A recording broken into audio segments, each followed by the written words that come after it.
Hello, welcome back. I'm Andreas, your tech-curious web designer. In this video, we build a shopping cart for products we add to Stripe.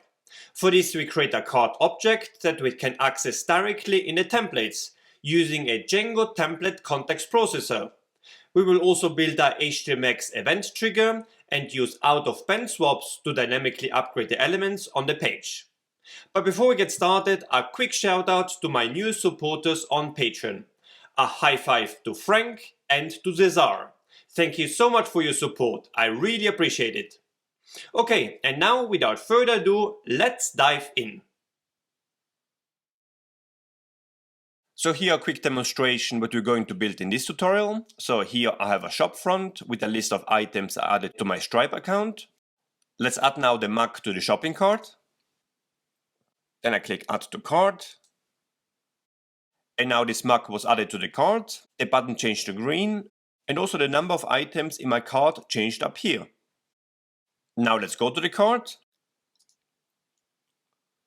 And here I can change the quantity for this item or delete the item from the cart.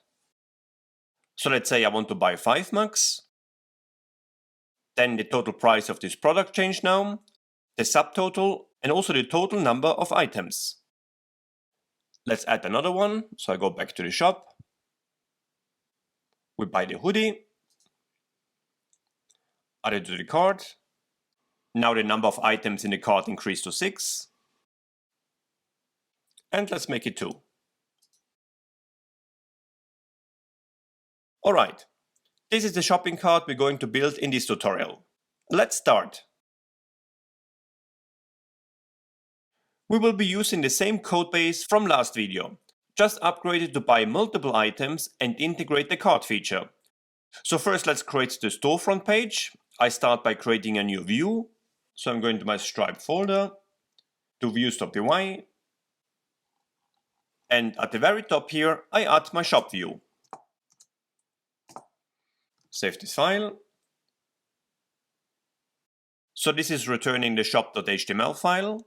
Let's create this file now. So I copy the name, I go to my templates folder, to the Stripe folder, and the code for this file you can grab from my GitHub repository at github.com/andyjudd/stripe. Here I'm going to the shop folder and shop.html and copy the code from here. Okay, save this file. Now let's add the URLs. I'm going to the urls.py file. Set the root path to the shop view and add a path for the product page, which includes the product ID. I also changed the name of the path for those URLs to shop.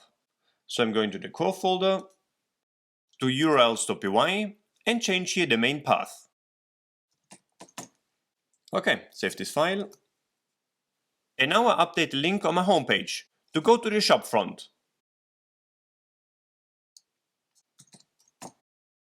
Let's check it out. I refresh the homepage, then I click on shop. And here we have the shop template.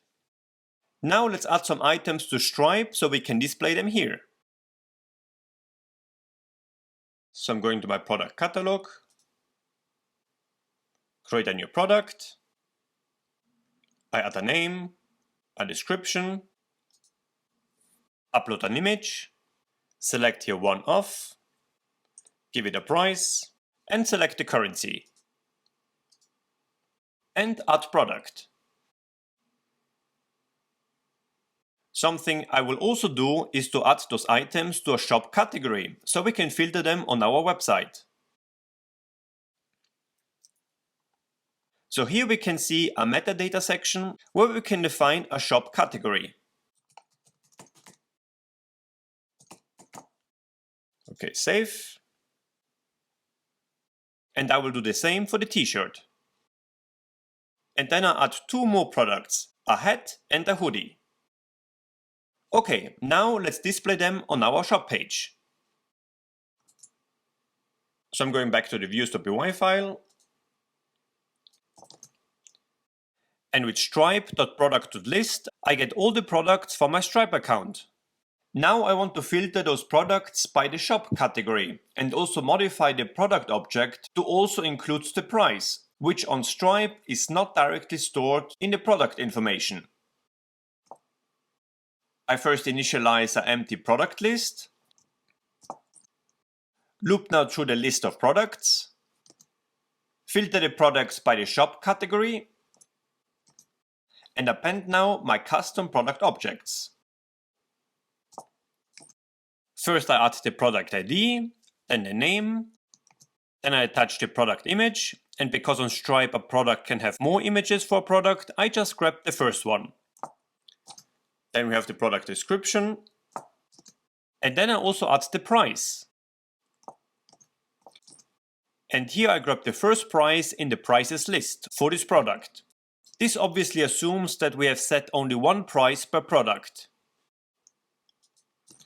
And then I modify the unit amount, which is in cents, divided by 100 to get the dollar amount. Okay. And then I add this custom product object to the return statement. With this we have created now our custom product object. As we will need to do this more often in our application, I will move now this logic to a separate file, so we can call it with a function. So for this I'm creating a utility file. So in my Stripe folder here, I create a new file, utils.py. Then first I import Stripe. I call this function getProductDetails. And move this code in the function. And this function will return the product details.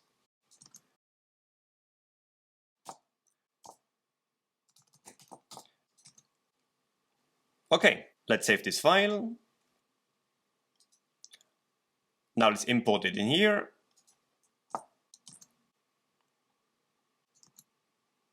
And here I call this function now inside the append function. Okay, save this file. Next we add the variables to the template, so I'm going to the shop.html file. Here we have the product items. Let's create a loop now, so I get rid of 2 of them. And create here a for loop. For product in products. Then we add here the product image,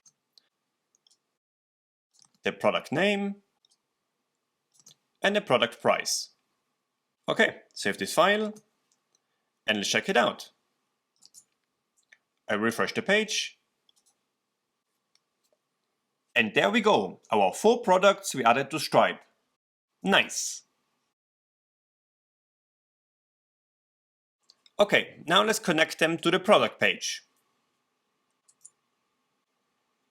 So here we have the link to the product page. So we updated already the path to contain the product ID. Let's update now also the view. So here we have the product view. I add here the product ID as a parameter. Get rid of this first line here. And fetch the product object from Stripe dynamically. And here I'm using again the product details function to get my custom product objects. Then we can get rid of this code here, because we have it already in the function. And I also remove the creation of the Stripe checkout session, as we will do that with the cart items a bit later.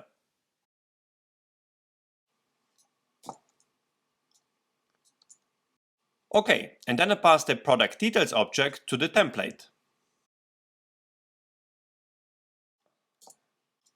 Okay, save this file. And let's check out the product page. I refresh. I click on the mug. And we are here on the product page of the mug, but the image is still a static image, and we have to add the new variable for the price. So I'm going to my product.html file. So here we have hard-coded the image. We change this now to product.image. We have now product.price, because we have the price now included in the product object. And then I will also update the button here, as we're not more buying the product on this page, but adding it to the shopping cart. So I just remove the form here and add the link add to cart. And this element has some Tailwind CSS classes on it to display a black button. Alright, save this file. I refresh the page. And there we go. We have the MAC image and the price. Next, let's create a shopping cart. For this, I will create a cart class, which contains all the properties and methods we need for adding new items to the cart, removing it, or storing it in a session. So I'm creating a new file. So I'm in a Stripe folder. Cart.py. First, I'm porting Stripe and settings, so I have access to the Stripe API. And then I'm creating here the cart class. So first I add the init function, which will be called every time an instance of this class is created. And here we access first the global session from the user's request object and store it in a self.session variable, which will be available everywhere inside this class. We're going to need this variable later when we add the save method. Next, I retrieve the cart session with a specific cart session ID. Let's define now this cart session ID in our settings file. So in this file, I go to the very bottom here and give it the ID of cart, so we can differentiate this cart session from other sessions. And then I also set the session cookie age, which defines when the cookie will expire. And 86,400 are the seconds and is equivalent to 24 hours. Okay, save this file. Now we can go back. And if this cart session doesn't yet exist, I create one and set it first to an empty dictionary. And then I make this cart session available throughout the class. Next, I define the iter method. This is a special method in Python which is called whenever we create a loop with this class. And because we have access to the session data now, where we will store the quantity of the products, I want to return with this method a list of the products with the quantity. First, I loop through the cart session items, which will give me the product ID and the item itself. With the product ID, we can fetch the product object from Stripe. And then I call the getProductDetails function to add the price. Let's import this function.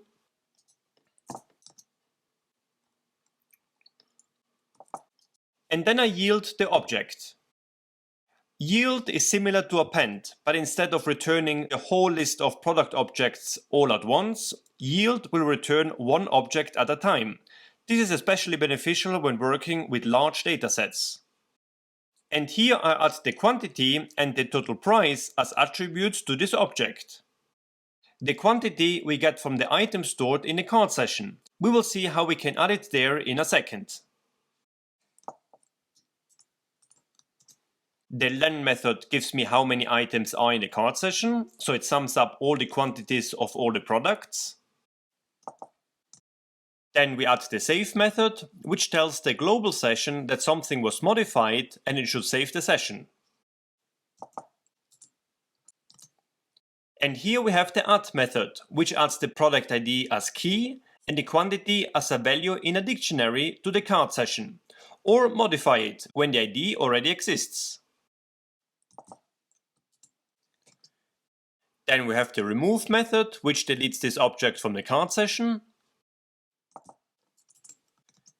And the last method we have here is to calculate the total cost of the cart. And this is using the iter method we defined before. Okay, this is our cart class. It could be very useful to have access to this card in all our templates as a built-in object, similar to the request or the user object. We can achieve this by using the Django template context processor. So for this, I'm creating a context processor file. So in my Stripe folder again, context_processors.py.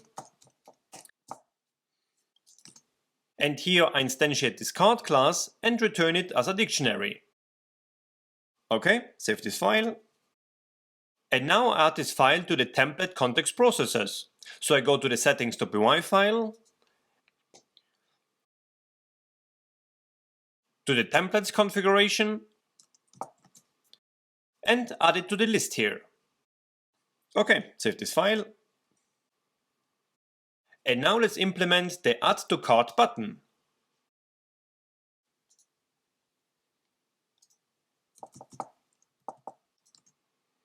So in my views.py file, I add this Add to Cart function, which first instantiates the cart class and then calls the add method on it.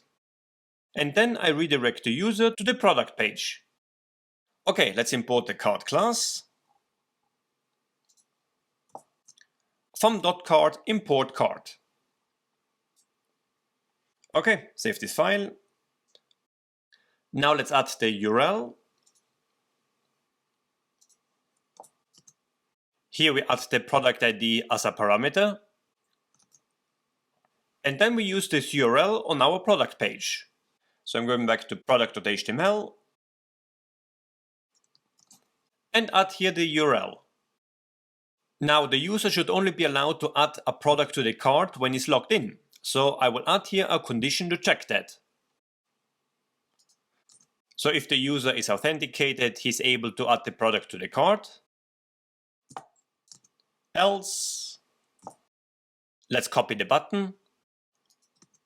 Instead of add to cart, we redirect the user to the login page.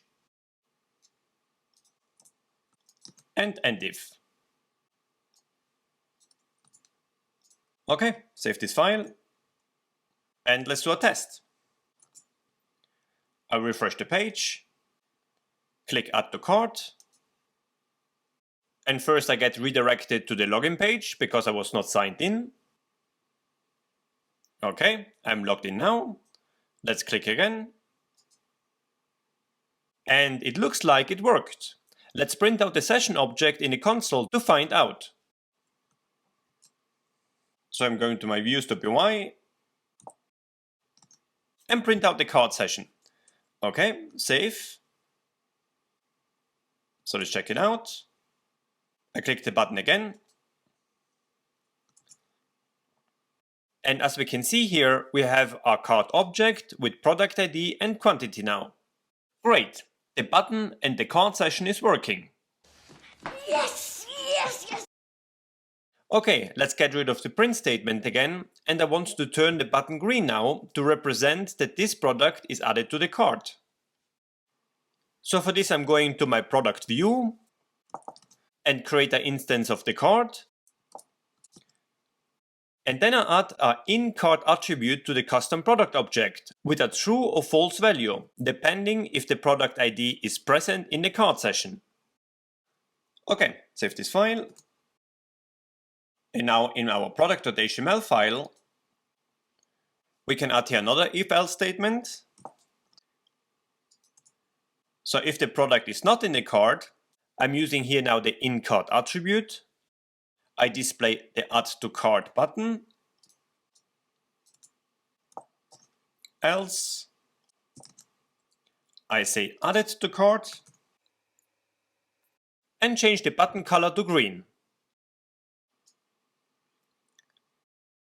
And get rid also of the URL. We will add here the link to the cart page later on. Alright, and then I close it with end if. Okay, let's save this file and let's check it out. I refresh the page. And as we can see, the button turned green now. Great. Let's also add a cart icon in the menu bar, which displays how many items are in the shopping cart. I will include this icon as an independent code snippet, and I will save this file inside the partials folder.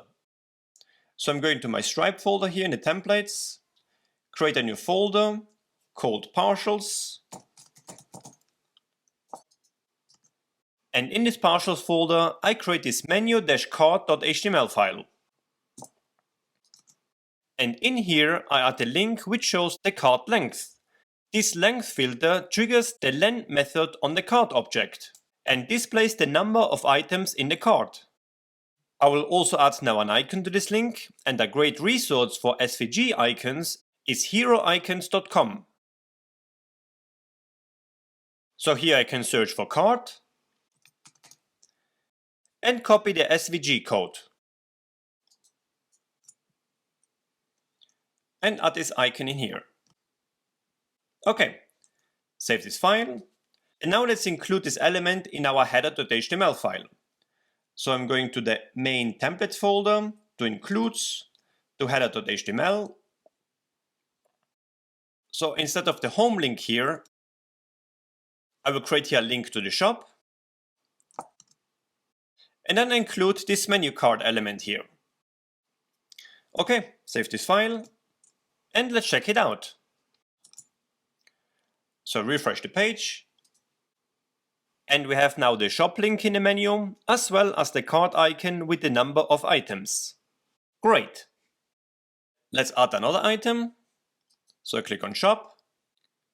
Let's add the hat. Then I click add to cart. And as we can see, the button changed and the number of the items in the cart. Nice. This page now works already as it is. However, to see those changes, we basically refresh the whole page, which is not necessary. I will improve this now by using Htmx to reload just the elements we want to update. So for this, I also moved the code for the button in a separate file inside the partials folder. I call this file card-button.html and move the code in here. So back to the product page. Cut out the code from here and paste it in here. Okay, save this file. And then I include it back in here. So with this, we can send just this updated partial to the template with Htmx when we call the add to cart function. Let's add now the Htmx attributes to the button. So instead of the href attribute, we have now the hxget attribute. I add here the cursor pointer Tailwind CSS class, so the cursor is a pointer when hovering this element. Then I define here the target, which element I would like to update. And I want to update this whole element here. So I wrap it in a div with the ID card-button.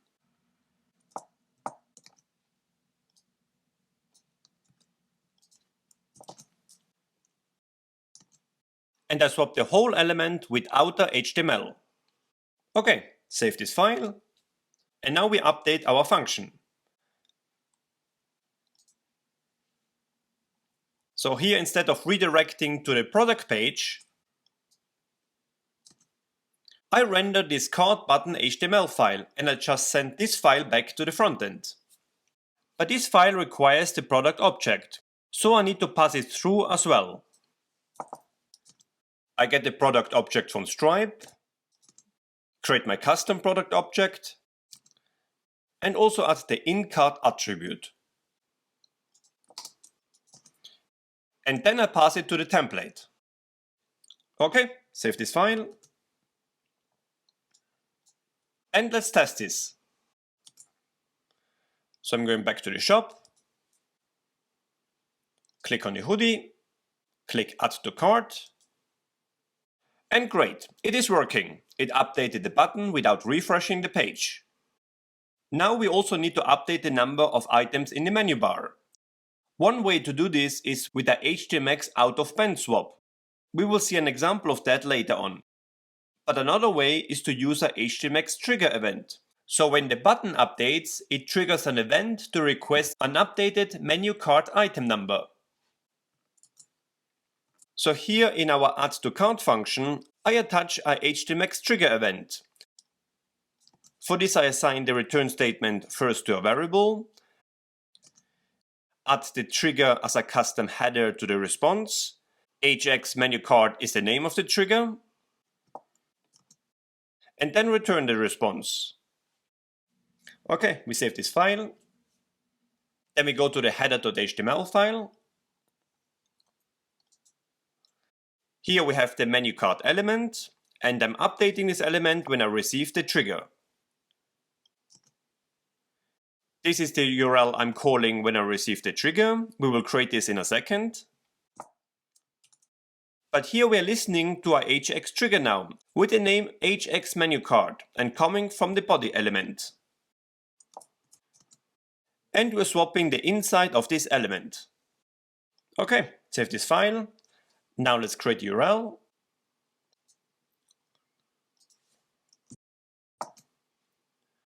And create the HX menu card function.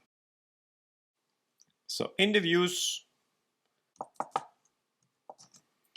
here we have the function which just returns the menu card partial. Alright, save this file.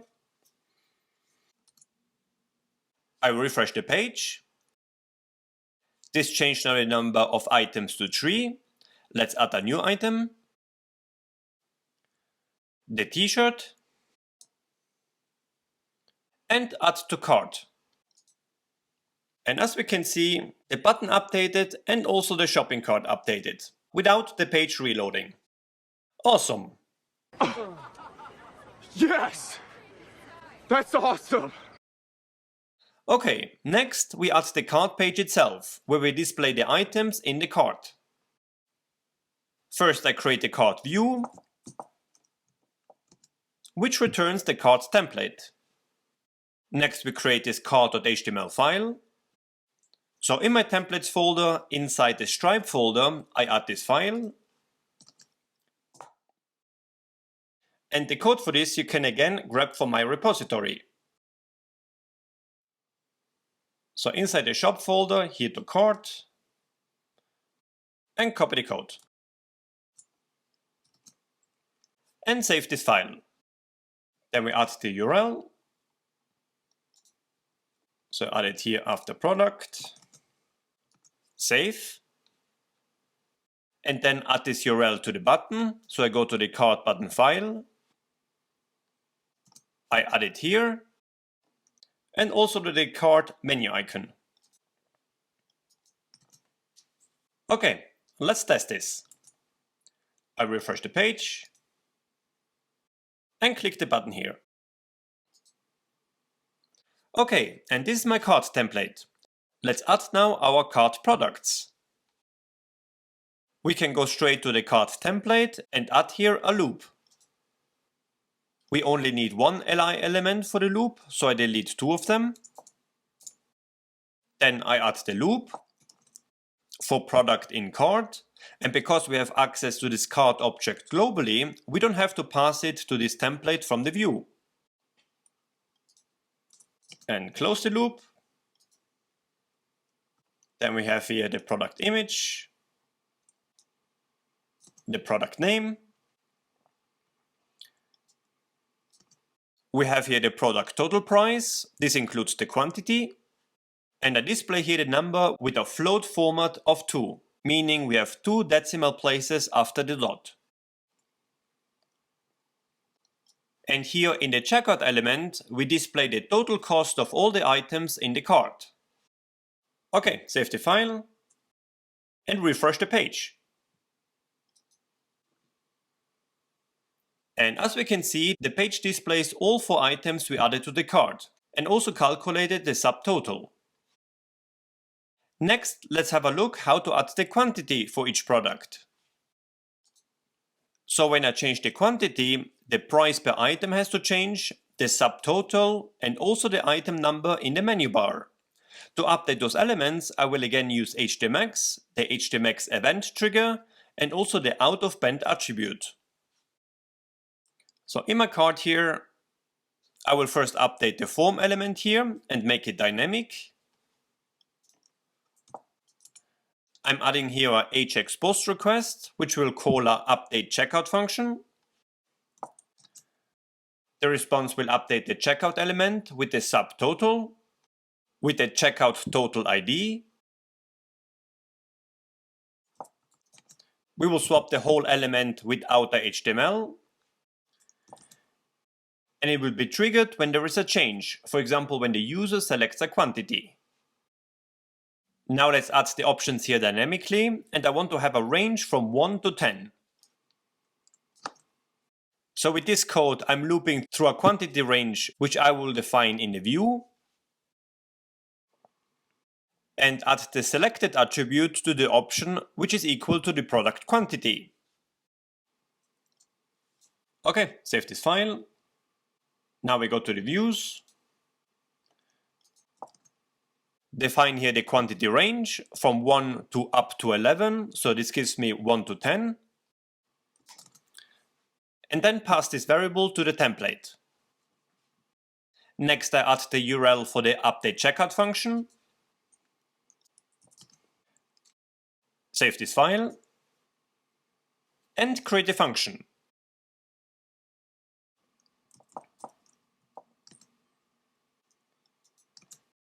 First, I retrieve the quantity from the post request the user selected, and then I update the quantity in the cart session. So the add method also updates the quantity in the cart if the product ID already exists. And then I'm sending back the file for the checkout total partial. Okay, save this file. Then I copy the name, and let's create this partial now. So in my partials folder, I create a new file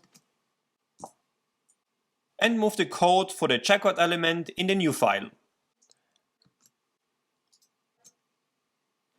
And include it back in here. So save this file. Let's also save the partial. And let's check it out. So I refresh the page. We have here now the range from 1 to 10. Let's select a quantity of 3 and see if the subtotal changes. And indeed, after a small delay, because it had to do a request to the Stripe API, the total changed. Let's try it again. Let's select 10 hats. And as we can see, the total updated again. Okay. What's still missing is the update for the total price per item and the number of items. So this is the number I would like to update, and I will do that by using Htmx with the out-of-band method. So I give it a unique ID, which includes the product ID. Then I copy this element and add it to the checkout total partial. And here we add the hx swap out of band attribute. So this element will replace the element with the same ID in the template. I will also wrap it in a hidden div, so it's not visible on page load.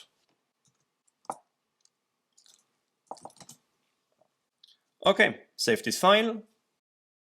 This element requires the product object, so let's pass it to this file. So back to the views.py.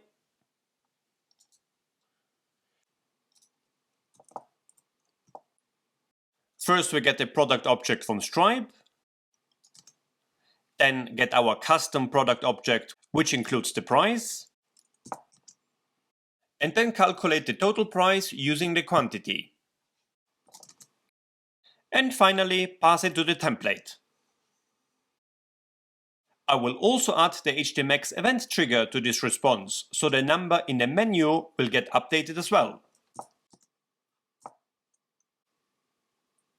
Okay, save this file and let's check it out. I refresh the page.